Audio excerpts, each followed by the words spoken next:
नमस्कार दोस्तों, मैं Manoj Trivedi, international rated chess player and professional chess coach.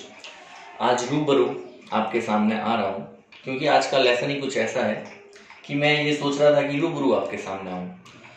तो दोस्तों, पिछले जो 4 लेसन आपने सीखे हैं, तो जो 4th लेसन था पिछला, उसमें मैंने आपको कैसलिंग के बारे में बताया था कि कैसलिंग कैसे की जा सकती है, कैसलिंग करना क्यों ज़रूरी होती है। और मैंने बोला था कि नेक्स्ट लेसन में अपन सीखेंगे कि कौन कौन सी कंडीशंस में कैसलिंग नहीं हो पाती है। लेकिन उससे पहले ये एक लेसन सीखना ज़रूरी है जिसका नाम होता है नोटेशन लिखना। मतलब कि आप अपनी हर मूव नोट करेंगे, ये जानना बहुत ज़रूरी है, तब आपको वो लेसन समझ में आ पाएगा जो मैं आपको आगे सिखाने वाला हूँ। तो दोस्तों, उम्मीद करता हूँ कि आपको पिछले 4 लेसन अच्छे से समझ में आए होंगे।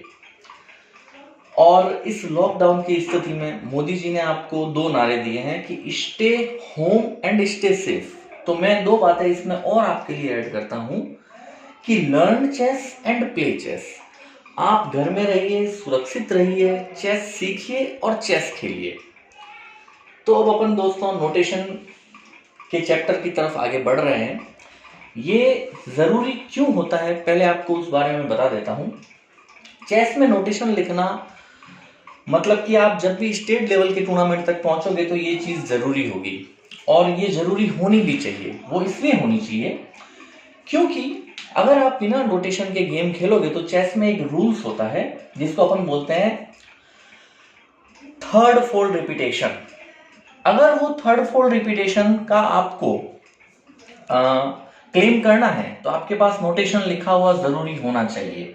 एक बात और दोस्तों, कि नोटेशन अगर आप लिख रहे हैं तो आपके साथ कभी भी कोई तरह की चीटिंग नहीं हो सकती है, क्योंकि इसमें जो स्टैंडर्ड फॉर्मेट में गेम होते हैं वो कम से कम 3-3 घंटे या 4-4 घंटे के गेम होते हैं। तो ये पॉसिबल नहीं होता है कि एक बच्चा 3 घंटे या 4 घंटे एक ही चेयर पे बैठ के वो पूरा गेम खेल ले। उसको वॉशरूम के लिए भी जाना होगा, पानी पीने के लिए भी उठना पड़ेगा।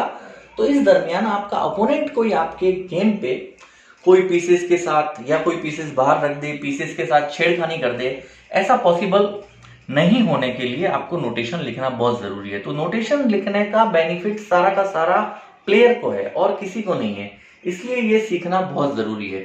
और जो अपन आगे चैप्टर करेंगे कि कैसलिंग कौन कौन सी कंडीशंस में नहीं हो सकती है, कब ब्रेक हो जाती है, उसके लिए भी ये चैप्टर सीखना बहुत जरूरी है, तभी आपको स्क्वायर की नॉलेज हो पाएगी। तो शुरू करते हैं दोस्तों। नोटेशन लिखना कोई बहुत बड़ा टफ काम नहीं है, बहुत ईजी है। तो इसको ध्यान से समझिएगा और ध्यान से देखिएगा। तो नोटेशन लिखने के लिए दोस्तों मैंने आपको बताया था कि नोटेशन लिखने में एक तो ये जो आपको अल्फाबेट नजर आ रहे हैं A to H और नंबर्स नजर आ रहे हैं 1 to 8, इनकी बहुत जरूरत पड़ेगी। इन्हीं के आधार पर आपको अपना नोटेशन कंप्लीट करना होगा। तो दोस्तों, मैंने आपको सब पीसेस के नेम बता रखे हैं, अल्फाबेट के बारे में बता रखा है और नंबर्स के बारे में बता रखा है, फाइल के बारे में बता रखा है और रो के बारे में बता रखा है। अब देखिए, नोटेशन लिखने के लिए आपको सारे पीसेस के शॉर्ट में नेम जानने होंगे, उनका शॉर्ट में अक्सर समझना होगा। तो देखिए, सबसे इंपॉर्टेंट पीस कौन सा होता है जो मैंने आपको बता रखा है, इसका नाम होता है किंग। अगर आपको इसको शॉर्ट में रिप्रेजेंट करना होगा तो आप कौन से अल्फाबेट से रिप्रेजेंट करेंगे? ऑब्वियसली जो इसका फर्स्ट लेटर है, और वो भी कैपिटल लेटर, तो इसको अपन रिप्रेजेंट करेंगे कैपिटल के के साथ। उसके बाद में नंबर 2 पे जो पीस होता है उसका नाम होता है क्वीन, तो इसको अपन रिप्रेजेंट करेंगे कैपिटल क्यू। उसके बाद में 3rd नंबर पे जो इंपॉर्टेंट पीस होता है वो होता है रुक, तो इसको अपन रिप्रेजेंट करेंगे कैपिटल आर। फिर जो पीसेस होता है वो होता है बिशप, इसको अपन रिप्रेजेंट करेंगे कैपिटल बी। फिर आता है नाइट। तो दोस्तों, इसमें थोड़ी सी कंफ्यूजन होती है, लोग बोलते हैं कि इसको एन से रिप्रेजेंट करेंगे, के से रिप्रेजेंट करेंगे, लेकिन नहीं, इसको रिप्रेजेंट करेंगे एन से। वैसे इसकी स्पेलिंग जो है वो के से शुरू होती है, KNIGHT। के इसमें साइलेंट होता है, तो इसको एन से रिप्रेजेंट करेंगे। और एक इसका रीजन ये भी है कि किंग को अपन के से रिप्रेजेंट कर चुके हैं, तो नाइट को एन से रिप्रेजेंट करेंगे। फिर आती है दोस्तों पॉन, तो पॉन को पी से रिप्रेजेंट नहीं करेंगे। वैसे तो पॉन की स्पेलिंग पी से शुरू होती है, PAWN, बट इसको पी से रिप्रेजेंट नहीं करेंगे, इसको रिप्रेजेंट करेंगे अल्फाबेट पे। जिस अल्फाबेट की पॉन होगी उसी अल्फाबेट से इसको रिप्रेजेंट किया जाएगा। ओके दोस्तों, तो अब देखिए सिंपल हो गया, इतना समझने के बाद आपको सिंपल हो जाएगा। तो आपको अल्फाबेट और नंबर्स का यूज करना है। तो देखिए सबसे पहले जैसे व्हाइट ने ये मूव चला, तो देखिए दोस्तों मैंने बोला है कि पॉन को अल्फाबेट से रिप्रेजेंट करना है। तो ये कौन से अल्फाबेट की पॉन है? देखिए ये ई अल्फाबेट की पॉन है। और ये कौन से नंबर वाली रो में रखी हुई है? तो 4 नंबर वाली रो में रखी हुई है। तो दोस्तों इस मूव को लिखेंगे E4। और जब भी कोई भी पॉन का मूव होगा तो याद रखिएगा अपन स्मॉल लेटर यूज करेंगे। पीसेस के किसी भी मूव में कैपिटल लेटर यूज होगा और पॉन के किसी भी मूव में स्मॉल लेटर यूज होगा। तो जब मैंने ये चला दोस्तों, तो इसको क्या लिखेंगे? तो वही देखिए कौन से अल्फाबेट की पॉन है? तो ई अल्फाबेट की पॉन है। तो सबसे पहले स्मॉल ई, फिर देखिए कौन से नंबर वाली रो में है? 5 नंबर वाली रो में है, तो लिखेंगे इसको E5। ओके, अब जैसे व्हाइट ने चला ये, इसको क्या लिखेंगे? तो सबसे पहले आपको ये देखना है कि ये व्हाइट ने कौन सा पीस चला है? नाइट। इसको किससे रिप्रेजेंट किया जाता है? एन से। तो सबसे पहले लिखेंगे कैपिटल एन। कैपिटल एन क्यों लिखेंगे? क्योंकि अपन ने पीसेस का मूव किया है। तो सबसे पहले लिखना है कैपिटल एन। फिर देखना है दोस्तों कि ये कौन से अल्फाबेट वाली फाइल में है। तो देखिए ये एफ अल्फाबेट वाली फाइल में है। तो कैपिटल एन के बाद लिखना है स्मॉल एफ। उसके बाद देखना है दोस्तों ये कौन से नंबर वाली रो में है? तो ये 3rd नंबर वाली रो में है, तो इसको लिखेंगे NF3। ओके दोस्तों, अब जैसे आपने ये चला, इसको क्या लिखेंगे? वही कैपिटल एन, क्योंकि इसका नाम नाइट है। कौन से अल्फाबेट वाली फाइल में है? सी अल्फाबेट वाली फाइल में है। देखिए सी, तो NC।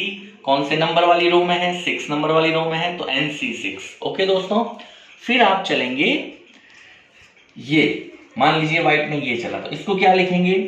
इसको किससे रिप्रेजेंट किया जाता है? इसका नाम क्या होता है दोस्तों? बिशप। बिशप को किससे रिप्रेजेंट करते हैं? कैपिटल बी से। तो सबसे पहले लिखेंगे कैपिटल बी। फिर देखिए ये कौन सी अल्फाबेट वाली फाइल में है? सी अल्फाबेट वाली फाइल में है और 4 नंबर वाली रो में है, तो BC4। जैसे ये चला तो इसको लिखेंगे BC5। ओके दोस्तों, फिर ये चला तो इसको क्या लिखेंगे? वही NC और 3। ठीक है, अभी अगर ये पॉन चला, इसको क्या लिखेंगे?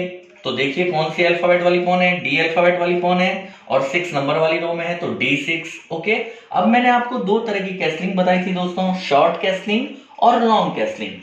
तो अगर अपन शॉर्ट कैसलिंग करते हैं तो इसको अपन लिखेंगे 0-0।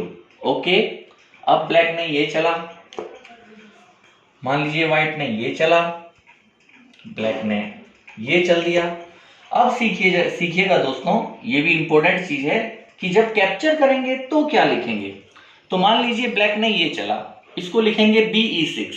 बिशप बी से इसको रिप्रेजेंट करेंगे। ई अल्फाबेट वाली फाइल में है और 6 नंबर वाली रो में है। अब जैसे व्हाइट ने इस बिशप से इस बिशप को कैप्चर किया तो क्या लिखेंगे?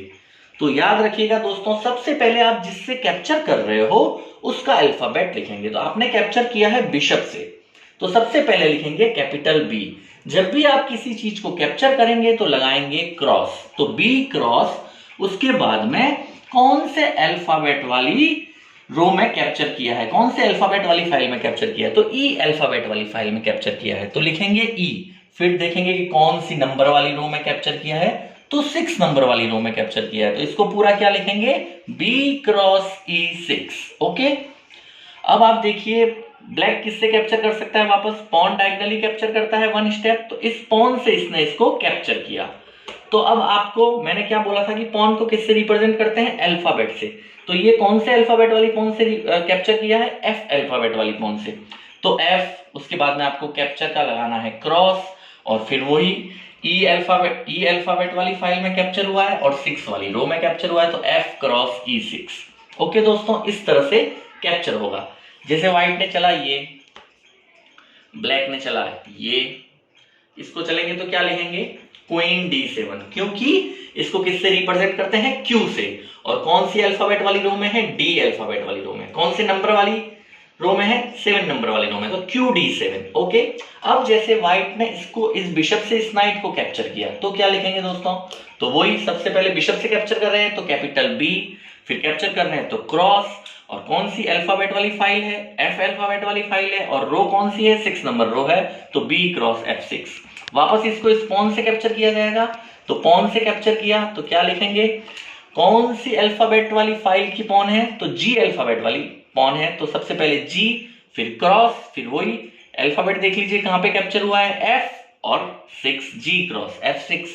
ओके दोस्तों, अब देखिए ब्लैक ने इस तरफ कैसलिंग की है, किंग 2 स्टेप और रुक 3 स्टेप। तो ये कौन सी कैसलिंग है? मैंने आपको पिछले वाले लेसन में बताई थी, ये होती है लॉन्ग कैसलिंग।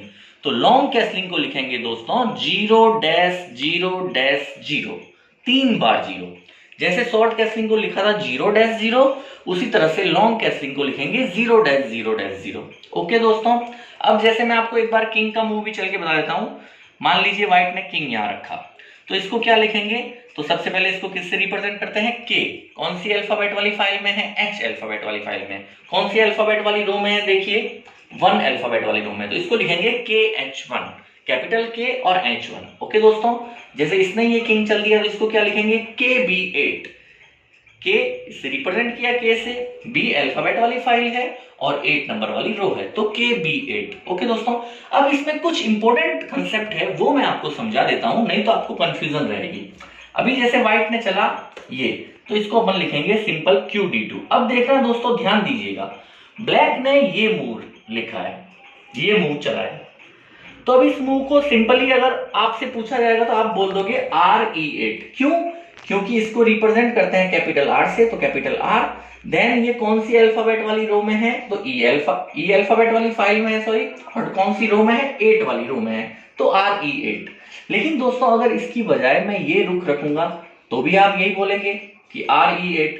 लेकिन ऐसा तो नहीं हो सकता, क्योंकि जब आप वापस गेम, एक नोटेशन जो लिखा जाता है उसमें एक और फायदा है, एक और बेनिफिट है, क्योंकि जब भी आपका गेम कंप्लीट होगा टूर्नामेंट में, अगर आप वो गेम हार जाएंगे और वापस एनालाइज करना चाहेंगे तो भी इस प्रक्रिया के दौरान आप अपना गेम एनालाइज कर सकते हैं। आप अपना गेम पूरा लगा के देख सकते हैं, आप देख सकते हैं कि आपसे कहां गलती हुई है, कहां मिस्टेक हुई है।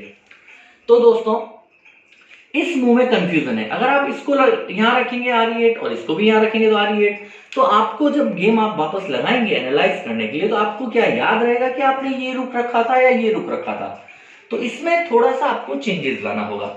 अगर आप ये रुख यहां पे रखते हैं तो आपको लिखना पड़ेगा RHE8। आपको वो अल्फाबेट भी साथ में ऐड कर देना है जहां से आप इसको उठा रहे हैं। तो देखिए इसको R से रिप्रेजेंट करते हैं, H अल्फाबेट से आपने इसको उठाया है, E वाली रो में आपने इसको, E वाली फाइल में आपने इसको रखा है और 8 नंबर वाली रो में आपने इसको रखा है, तो इसको लिखेंगे RHE8। और वही अगर आपने इस रुख को रखा होता तो इसको क्या लिखते हैं आप दोस्तों? सिंपल है, इसको रिप्रेजेंट करते हैं कैपिटल R से। अब इसको कहां, कौन से वाली अल्फाबेट वाली फाइल से उठाया? D अल्फाबेट वाली फाइल से उठाया। देखिए दोस्तों D, तो RDE8, इसको लिखेंगे RDE8, और अगर आपने इसको चला है तो इसको लिखेंगे RHE8। लेकिन ये याद रखना, ये तभी करना है आपको जब दोनों रुख एक जगह पे आना पॉसिबल हो। अगर क्वीन यहां रखा है और आपने इस रुख को यहां पे रखा है तो सिंपल आप RE8 ही लिखेंगे, क्योंकि ये रुख इसको जंप करके यहां पे नहीं आ सकता है। ये कब होगा? जब दोनों रुख एक ही जगह पे आना पॉसिबल हो। ये जो कंफ्यूजन है ये 2 पीसेज में हो सकता है, एक तो रुख में और एक नाइट में। नाइट भी ऐसा कभी हो सकता है कि दोनों नाइट एक ही जगह पे आना पॉसिबल हो, तो आपको वही काम करना है कि आप जहां से नाइट को उठा रहे हैं वो अल्फाबेट भी आपको यूज कर लेना है, ताकि आपको पता रहे कि हमने कौन सा नाइट रखा है। और रुख में ऐसा हो सकता है कि आप एक ही जगह पे दोनों रुख आना पॉसिबल हो। तो दोस्तों आपको रुख भी तभी ये काम में लेना है, ये वाली चीज तभी काम में लेनी है जब दोनों रुख एक जगह पे आना पॉसिबल हो। तो आप ये रुख रखेंगे तो वो अल्फाबेट भी यूज करेंगे जहां से इसने आपको उठाया है, और ये रुख रखेंगे तो भी आप वही काम में लेंगे। एक बात और याद रखना दोस्तों, बिशप में ऐसा कभी भी नहीं हो सकता, क्योंकि आपके पास 2 बिशप होते हैं, लेकिन एक बिशप अपने व्हाइट डायगोनल में ही मूव करता है और एक जो है वो डार्क डायगोनल में ही मूव करता है। तो दोनों बिशप एक स्क्वायर पे कभी भी नहीं आ सकते, और किंग और क्वीन में तो ऐसा हो ही नहीं सकता, क्योंकि किंग एक ही होता है और क्वीन भी एक ही होता है। तो दोस्तों आपने इसको यहां रखा तो क्या लिखेंगे? RHE8। वैसे ही अभी आपने इसको यहां पे रखा तो आप क्या लिखेंगे? RAD8। अब मैं आपको सिंपल एक एग्जाम्पल देके बता देता हूं नाइट का, कि नाइट में ऐसा कब हो सकता है। मान लीजिए बोर्ड पे आपको सिर्फ एग्जाम्पल देके बता रहा हूं, क्वीन यहां रखा है, ये नाइट यहां रखा हुआ है। अभी आपने ये नाइट उठा के यहां रखा, अब देखिए दोस्तों, यहां से ये भी नाइट यहां आ सकता है और यहां से ये भी नाइट यहां आ सकता है, तो आपको वही टेक्निक काम में लेना पड़ेगा।